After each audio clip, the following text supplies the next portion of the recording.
Am I the asshole for stopping payment for my grandfather care after I found out he secretly gave the apartment to my aunt? My grandfather had a stroke almost 2 years ago. After he got out of the hospital, he couldn't really manage on his own anymore. He wasn't bedridden, but his memory was failing, his blood pressure was constantly fluctuating, and sometimes he'd leave the gas on or call me in the middle of the night because he thought someone was walking around the apartment. I live nearby, about a 20-minute drive, so everything gradually fell on me. Doctors, medications, paperwork, trips, groceries.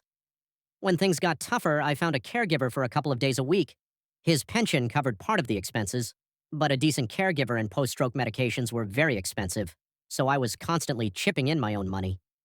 Sometimes 1,000 to 2,000 a month would just disappear. The rest of the family seemed to exist only in name. My aunt would come by once every couple of months with some fruit, take pictures with Grandpa, post something about the family, and then disappear again. My cousins hardly ever showed up at all. And yes, this is probably important. I really thought the apartment would end up being mine. Grandpa himself said more than once that I was the only one helping him and that everything would be fair. I even put off moving to another city because I knew he simply wouldn't make it without me. But I don't think Grandpa was obligated to leave the apartment to me. What really hurt me was that for years they let me live under the impression that we were a family and honest with each other, while behind my back they'd already decided everything. A few weeks ago, I came home earlier than usual and overheard my aunt and grandpa talking in the kitchen.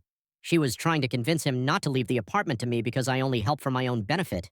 She said she has children, a mortgage, and a real family, and grandpa agreed with her. That's when I found out that he had already transferred the apartment to her 6 months ago. No one told me anything. Meanwhile, I kept paying for the caregiver and some of the medication all this time because I was sure that at least we were being honest with each other. I didn't make a scene. I just told my aunt that since the apartment was now hers, the responsibility should be hers too. I warned her that starting next month, I wouldn't be paying for anything anymore. Now, there's a weird atmosphere in the family. No one tells me I'm wrong, but there are constantly comments like, well, he's an old man. Why are you counting every penny? You can't do that because of the inheritance. And now I don't even understand myself. Did they really take advantage of me, or do I look like someone who only helped my grandpa for the sake of apartment? Am I the asshole?